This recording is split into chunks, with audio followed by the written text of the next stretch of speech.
Hi everybody, and welcome back to Ewe University. I'm Dr. Kelly, and happy 2018. This is my first video of the new year. Here at Ewe University, we've been on winter break for about a month. It's been a nice little hiatus. I hope you all had a wonderful holiday season and a great beginning to the new year. I'm recording this video a little bit later than planned. My semester for my real job starts in a few days, so I've had a bunch of meetings and appointments pretty much every day this past week, and I had to start preparing for my classes. But I'm back for season 2 of Ewe University. You might have noticed behind me that I have reorganized all of my yarn. That was one of my New Year's organization activities. I usually go through all of my yarn once in the winter and once in the summer, so I changed things up a bit, and now my background looks a little different. Okay, well, I have a lot to talk to you about today, so let's get right on with the show. Today I have a book review for you, and then we're going to go right into the classroom and talk about yarn made from some unusual animal fibers. So let's get right to it.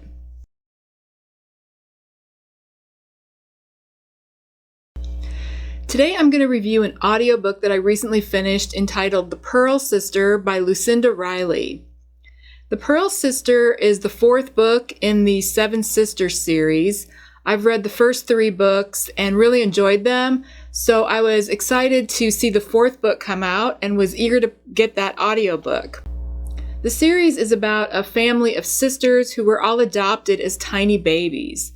Their adoptive father was a wealthy businessman, and they were brought up in luxury at his home in Switzerland. When their father died suddenly, his daughters were of course distraught, but he left each of them their own personal legacy. Each sister was given a set of GPS coordinates which told them where they were born, along with a letter from their father with clues to their past. And each book in the series traces the journey of one of the sisters in finding out about her heritage and who her birth parents are. So far, we've learned about the 3 oldest sisters in the first 3 books, and this book, The Purl Sister, is about the 4th sister named Cece. To be honest, Cece has been my least favorite character in this series because she's kind of bossy and obnoxious and toward her sisters, and she hasn't been very likable. In this book, though, we find out that she's rather insecure and fragile, feeling like an outcast, and lacking confidence because of negative comments people have made about her throughout her life. She's dropped out of art school because her style of art didn't fit in with what everybody else there was doing. So Cece leaves her home in London and goes back to the place where she felt happiest in her life. And that was on a beach in Thailand where she vacationed one year. There, she has a chance meeting with a man named Ace, who is very secretive about his past, yet she feels drawn toward him. He's the first man she's really ever connected with. They spend some time together, and then Cece delves into the mystery of her family origins. This takes her to Australia, and the only clues she has are a mysterious old black and white photograph of a man and a boy, and the name of a female pioneer who traveled to Australia from Scotland 100 years earlier. The story then goes back in time to follow Kitty McBride as she leaves Scotland to accompany a family friend to Australia in 1906. After arriving there, she soon falls in love and marries her companion's nephew, who runs the family purling business in remote northern Australia. So she ends up staying in Australia and making a new life for herself. Throughout the book, we see Kitty and Cece grow as independent young women and learn to accept themselves as they are.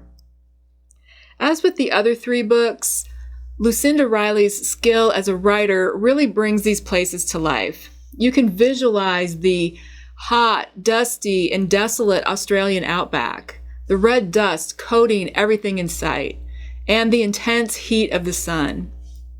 She also brings to life the history of Australia, which I didn't know anything about, the pearl industry, which I didn't know anything about, and Aboriginal culture, which I didn't know much about. Like the previous books, the Purl Sister is a superb read that will not disappoint. I'm giving it 5 stars. And the audiobook readers are Stephanie Racine and Rihanna McDonald, and they were excellent, and they get 5 stars as well. And again, that is The Purl Sister by Lucinda Riley.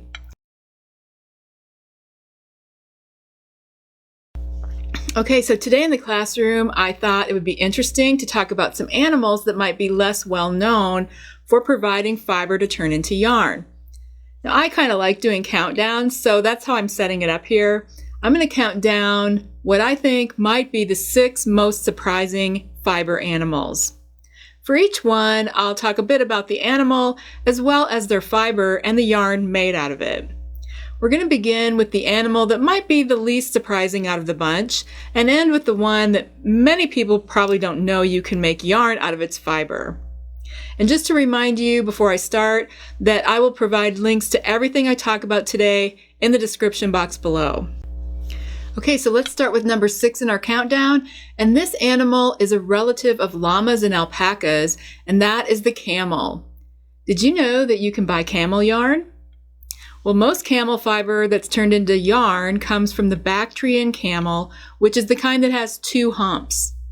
The dromedary camel is the kind with 1 hump, and it doesn't have a very thick coat because it's adapted to extremely hot climates, so it only produces limited amounts of usable fiber.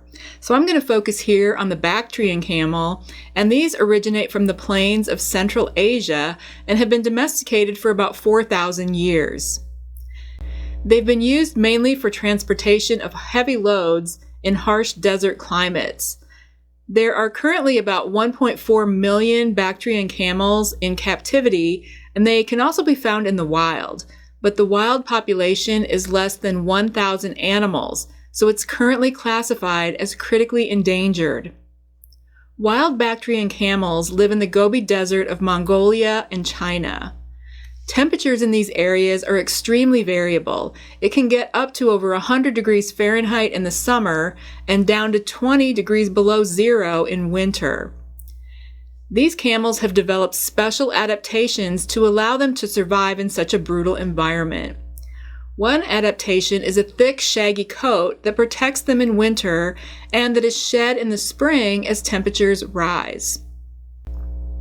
Now, as far as the fiber produced by the Bactrian camel, well, the camel grows 2 different kinds of fiber. One is very strong and coarse guard hair, and the other is a soft, downy undercoat. A single camel can produce 5 pounds of fiber a year. Camels grow a new coat every year, and the fiber that's shed is collected by combing, gathering, or shearing the fur. One of the factors that contributes to the soft feel of any animal fiber is the diameter of the individual hairs, which is measured in microns, and a micron is 1/1000th of a millimeter. I've talked about this before in some of my earlier videos, but basically the smaller the diameter, the softer the feel of the fiber. Here's a visual of fiber softness by micron count, and for this I just used an arbitrary rating scale from 1 to 6. As you can see, the fiber diameter goes from tiny on the left in number 1, all the way to very large on the right in number 6. So number 1 represents fine fibers with very small micron counts, and these are super soft fibers like cashmere, kiviot, angora, and silk. Camel down has a micron count of about 15 to 22, so it is nice and soft. And as you can see on the chart, that camel down is way over on the left in the range of softest feeling fibers. Only about 30% of camel hair is suitable for making yarn. The remainder of the fiber is coarse and long, those guard hairs, and is typically used for upholstery, slippers, and coats. The lowest grade fiber is often used for carpeting. Now, one drawback of camel yarn is that it doesn't have much elasticity. Because of this, oftentimes it is blended with wool in order to provide that resilience and help garments made out of camel keep their shape. Without the wool, something made out of pure camel yarn would sag and lose its fit. On the positive side, camel yarn does have good stitch definition and produces a sturdy fabric. Now I have some camel yarn here. This is Lana Gato camel hair, which is 60% merino wool and 40% camel. And I paid $12.95 for this at Paradise Fibers. And right now, actually, I was looking online and it looks like they're having a sale on some colors of this yarn. They have several colorways on sale for under $5 a ball, so that's a really great deal. And I'll put a link below if you want to take a look. I think this merino camel is an excellent blend because camel hair is so much warmer than wool that it can sometimes be too hot on its own when you make garments out of it. So mixing it with wool produces a yarn with good elasticity from the wool and without excessive warmth. Now this is very soft and squishy, nice to the touch, and I could totally wear it around the neck and face. In looking on Ravelry, I saw that people are making really all kinds of projects with this yarn, from accessories like hats, mittens, and shawls, to apparel like cardigan sweaters and socks. So that's a little bit about camel yarn. Now, counting down to number 5 on our list is the mink. I'm sure you've heard of mink before, but did you know that you can get yarn made out of mink fiber? Now, I'm not talking about mink fur or yarn made from the pelts of mink. The mink are not killed or harmed to harvest their fiber. The live animals are either combed or clipped, so knitting with mink yarn isn't the same as wearing a mink fur coat. Now, let me say a little bit about the mink. It belongs to the weasel family and lives in wetland environments, usually near rivers, lakes, and other water sources. Their population is large and they're not in danger of extinction or anything like that. Now, minks are pretty adorable. They have a slender body with short legs, a long neck, a rounded head, and small ears. And the whole animal is covered with very soft fur that's usually black or brown in color. The mink is a semi-aquatic animal, which means that it spends part of its life in the water and part on land. It has webbed feet and its fur is covered with an oil that protects the skin and makes the hair waterproof. Minks are carnivores who eat fish, crayfish, frogs, birds, and small mammals. They are aggressive predators and often hunt down animals bigger than themselves. Domestic minks are raised on farms. The mink fibers are harvested by shaving or combing them from the animals when they would normally shed their undercoat. This is very similar to how we get Angora from rabbits. Now, minks naturally shed their coat 2 to 3 times a year. Their fur is glossy and silky, and the fiber is everything you could imagine regarding luxury, softness, and comfort. Now, let's take a look at the softness scale. The micron count of mink down is 15 to 17, so it's super soft and squishy. You can see that it's way over on the left side in the fine category. However, like camel down, elasticity is not its strong point. Mink also has a very short staple length of around 1 inch. Because the individual fibers are so short, mink yarn is notoriously delicate and will easily break. So for both reasons, lack of resilience and an ultra short staple, mink is often combined with wool to produce yarns that are a bit more sturdy and durable. Now here I have some 100% mink yarn, and this is Lotus Yarn's Mimi in the Periwinkle colorway. It is $22 for a 50-gram skein of what is listed on Ravelry as lace weight yarn, but to me it looks more like a light fingering weight. Anyway, there's been some controversy about this yarn, and that is that the yarn was supposedly tested and found to contain no mink fiber at all, but instead I think it was wool and Angora. I don't know how true that is, but I thought I should mention it because if you look up this yarn, you'll probably see something about it. People are calling it Yarngate. Now, because of the controversy, Lotus Yarns discontinued this Mimi yarn.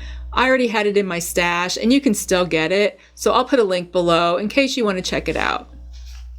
Now, I've knit with Mink yarn before. It was a different brand, and I made this hat out of it about 5 years ago.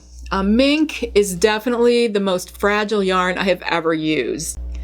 While I was making this hat, the yarn kept breaking on me, and it was very frustrating. I ended up carrying a strand of wool yarn along with the mink yarn just to give it more strength.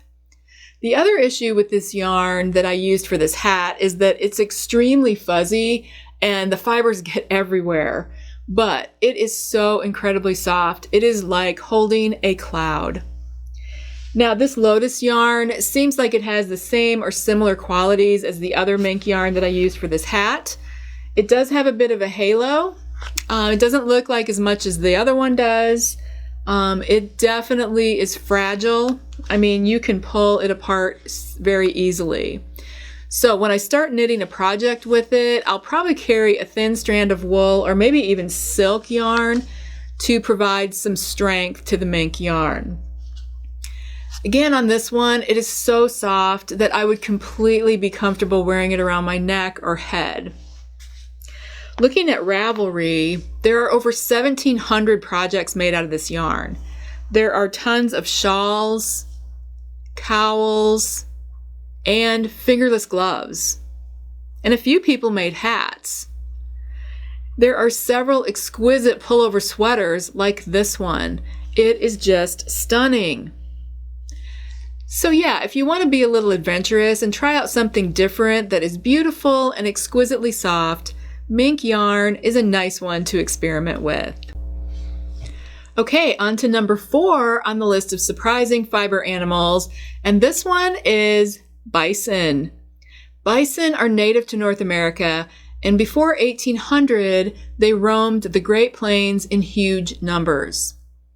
These animals formed the basis of the economy for a number of Native American tribes. The native people relied on the bison for food and clothing. However, by the 1890s, there were fewer than 1,000 bison left.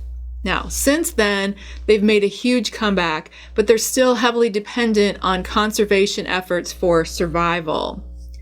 Most bison today are managed as livestock, and there are only 65 free-ranging herds today. Yellowstone National Park has the largest population of wild bison, and it's the only place in the U.S. where bison have lived continuously since prehistoric times. American bison are the largest land animal on the continent of North America. They stand up to 6.5 feet tall and can measure more than 10 feet in length. Bison are very hardy and well adapted to life on the prairie. They grow a thick coat of dark brown fur that provides excellent insulation during extreme northern winters. The bison's coat is so well insulated that snow will accumulate on the bison's back without melting. That layer of fur holds in all of the bison's body heat, so none of it escapes to melt the snow. To stay cool in the summer, bison shed their hair in large clumps. Because of this, during the molting season, they have quite a shaggy appearance. Now, bison fiber is exceptionally unique. It has a lot of crimp or waviness, which creates thousands of air pockets that serve as insulation to keep the animal warm on the blizzard-prone plains. Like sheep's wool, bison wool is strong and durable. Plus, it's washable, which sheep's wool isn't, unless it's superwash, which means it's been treated with a chemical process. But bison fiber can be washed. It doesn't shrink or felt. Bison fiber has the same moisture-wicking, temperature-regulating, and antimicrobial properties as sheep's wool, but It's twice as warm and softer. Additionally, it lacks lanolin, which is the source of many people's wool allergies, making it an excellent allergy-free fiber. Now, bison fibers are actually made up of 5 different types of hairs, ranging in coarseness from the outer guard hairs that are scratchy to the downy undercoat. Now, let's take a look at our softness scale, which indicates the approximate position of bison down. As you can see, it's way over on the left side in the fine, soft category. With a micron count of around 18, bison down is very soft, and this soft down is what yarn is made from. Bison yarn is lightweight yet durable, hypoallergenic, and easy care. It's also expensive. Now, I have some bison yarn here from the Buffalo Wool Company, and it's called Buffalo Skies DK. It is a 50-50 blend of bison and superwash merino. It's sport weight, and the skein is 200 yards. These skeins are normally $32, but I just looked online, and right now they're on sale for $25. I'm not sure how long that sale will be going on, but that's a really good deal. And this is a very nice yarn. It's definitely not scratchy, but I don't think I would like wearing it around my neck. But I looked on Ravelry to see what people have made with this yarn, and most projects were a lot of different hats, mittens, and fingerless gloves. Not so many scarves and cowls, things like that. So yeah, that's a little bit about bison yarn. Okay, let's go on to the number 3 surprising fiber animal, and that is the yak. The yak is a herd animal found in the mountainous regions of Central Asia. Yak herds consist of 10 to 100 animals, most of which are female and they're young. There are only a few male yaks per herd. The yak belongs to the same family as the American bison that I just talked about. Both animals are similar in appearance, as they both have long, shaggy hair covering their bodies that keep them warm and dry in cold climates. Wild yaks are considered a vulnerable species, nearly endangered, with only about 10,000 remaining. Most yaks are domesticated and are used for pulling farm machines and transporting large loads through the mountain passes. Yaks live at the highest altitude of any mammal. 90% of them can be found in the Tibetan Plateau in the Himalayas, which lies at over 13,000 feet above sea level. They are naturally adapted to high altitudes. They have huge lungs and a large heart to help move oxygen through the blood. As I said, the body of the yak is covered with a thick woolly coat. It can be brown, black, or white in color. The main purpose of this fur is preservation of body heat and protection against frigid temperatures. These animals can tolerate winter temperatures of minus 40 degrees Fahrenheit and are able to swim in nearly frozen waters without disturbing their normal body temperature. As the weather warms in the spring, the yak begins to shed its winter coat, which continues into early summer. The down is collected by hand, but each yak only produces about 1 pound of usable down over the winter. In contrast, merino sheep produce about 10 times that much wool in a year. So the scarcity of yak down adds to its value as an extremely rare and unique natural fiber. The yak coat consists of 3 main types of fiber. First, the outermost layer is comprised of guard hairs that are used by native people to make ropes, bags, and rugs. Their micron count exceeds 50, meaning it would be uncomfortable to wear next to the skin. Second, there's a mid-layer of hair, which is between 25 and 50 microns, and this is usually woven into outerwear. Again, this is too scratchy and uncomfortable to wear next to the skin. Finally, the innermost layer is the down, the softest and warmest insulating layer. Let's take a look at these fibers on our softness chart. As you can see, that outer layer is way over on the right and in the very coarse and scratchy category. The mid layer is, of course, in the middle, but still over toward the right side of the rougher feeling yarns. But the yak down fibers are less than 20 microns in diameter, which is over on the left side with the soft feeling yarns. The yak down is the part of the yak's woolly coat that is spun into yarn. Yak yarn is soft yet durable and is incredibly warm and comfortable. Yaks are now being raised in the US for their fiber, and I've been noticing more yarns with yak fiber blends lately. Now, Bijou Bison Ranch has some lovely yak yarn for knitters, and I have some of their yarn right here. This is Bijou Bliss, which is a 50-50 yak and Cormo sheep blend. Each skein is 150 yards of sport weight yarn and costs $30. Again, this one is a very, very nice yarn. It's squishy, and I could wear it around my neck, no problem. So I took a look at Ravelry to see what people have been making with this yarn, and there are over 600 projects out of it.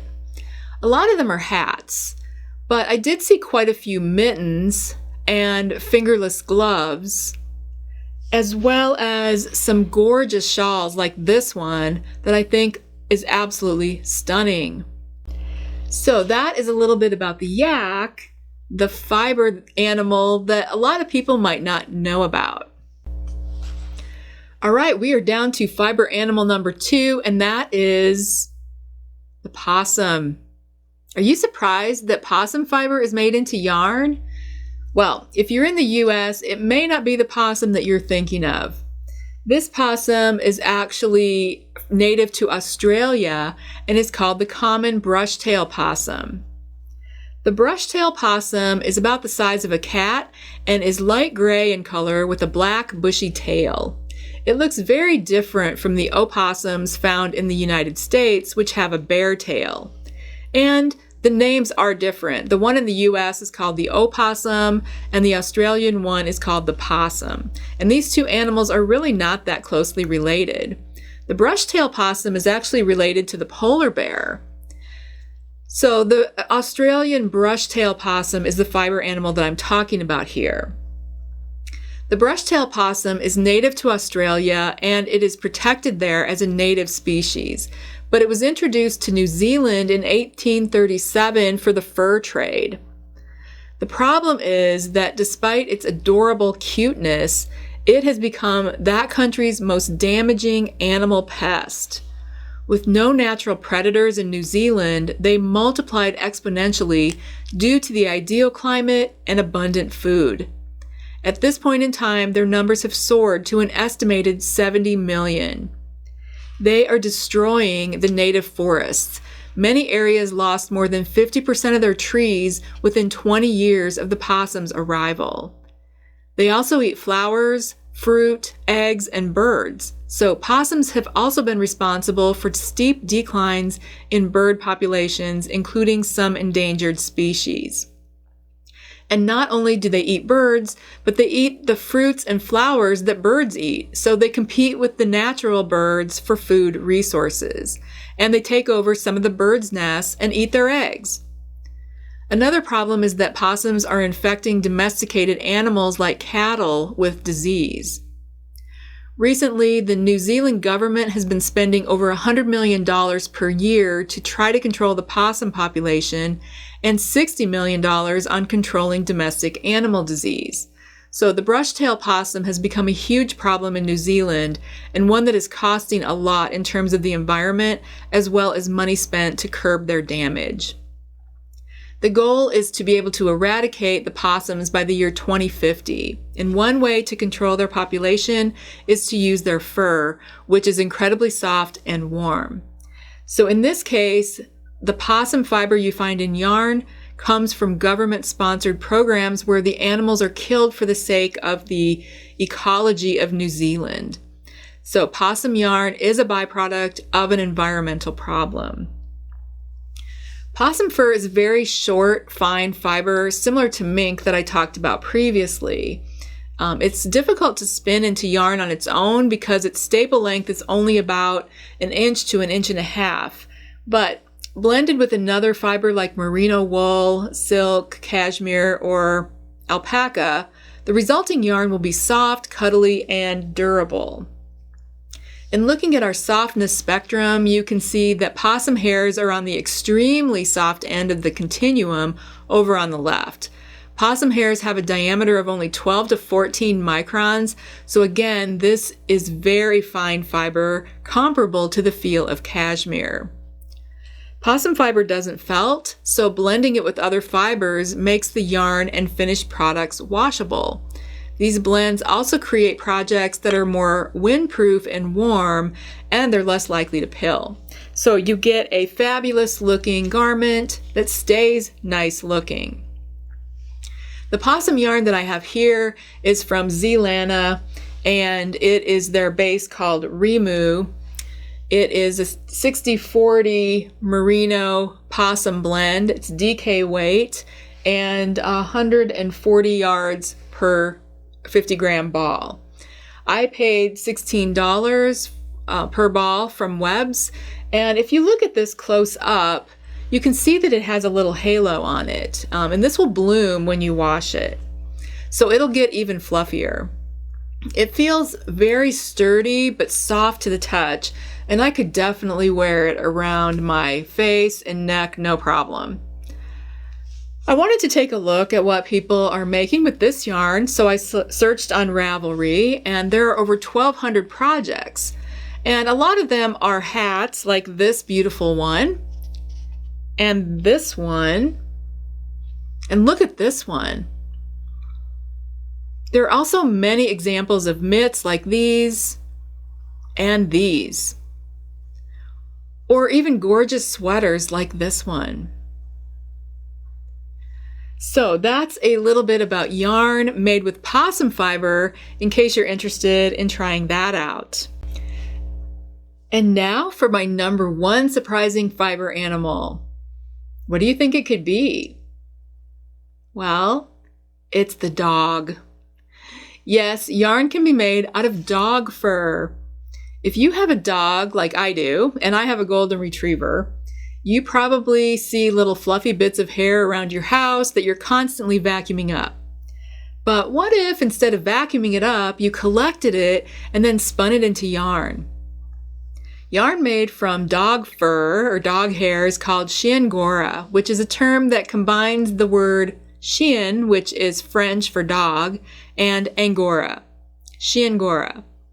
It's free fiber if you walk around harvesting it from your floor, or even better, brush your dog and collect the downy undercoat fibers from the brush.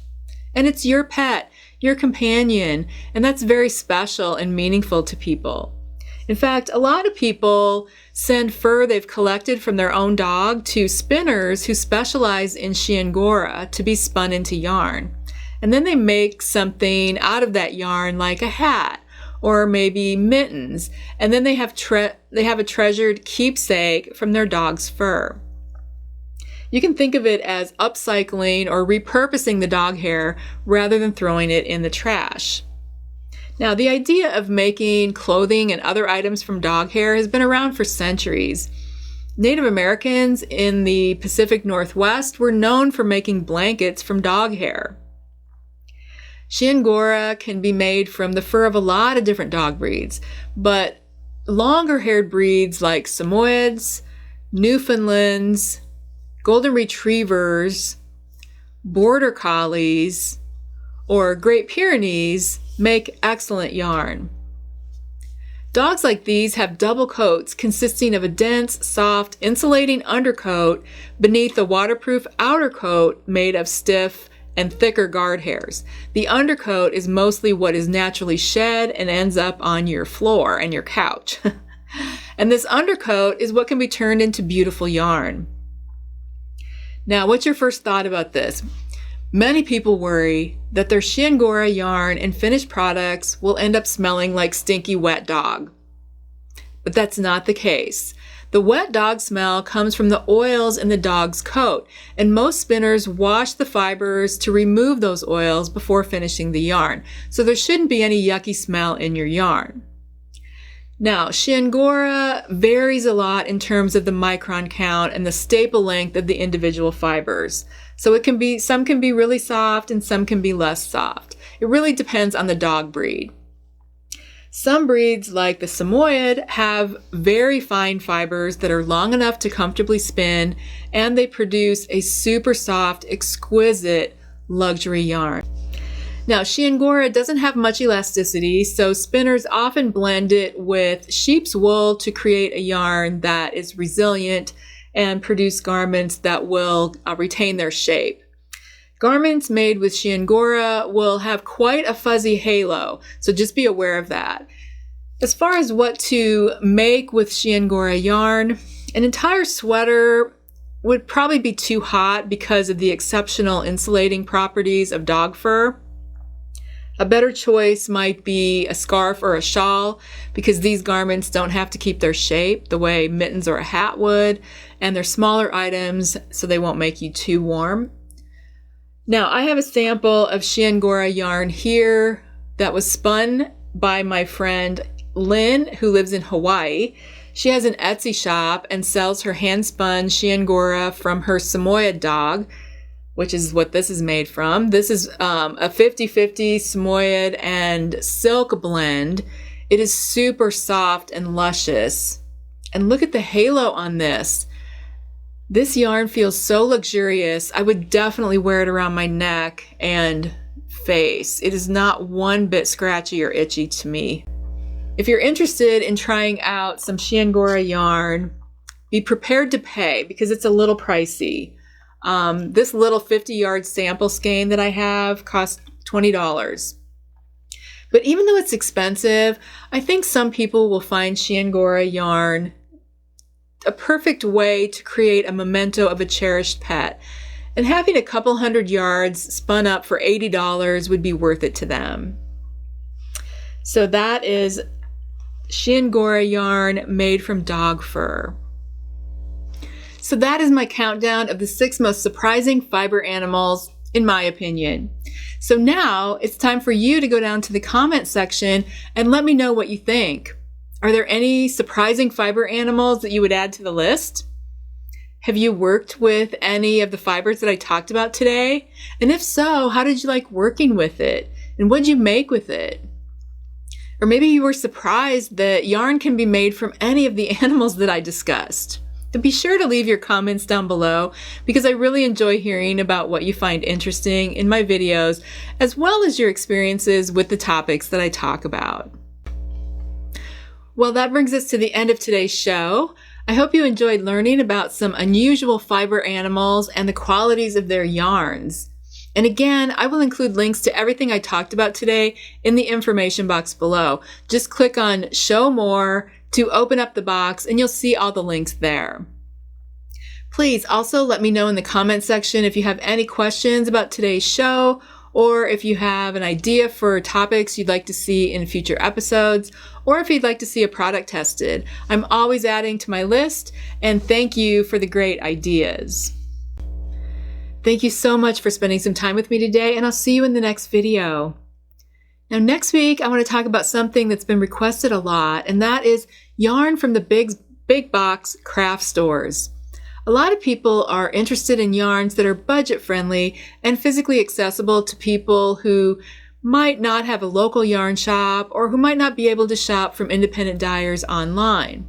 So if you're interested in hearing about some hidden gems from stores like Joann's, Michael's, Hobby Lobby, and even Walmart, then come back next week and join me for that discussion.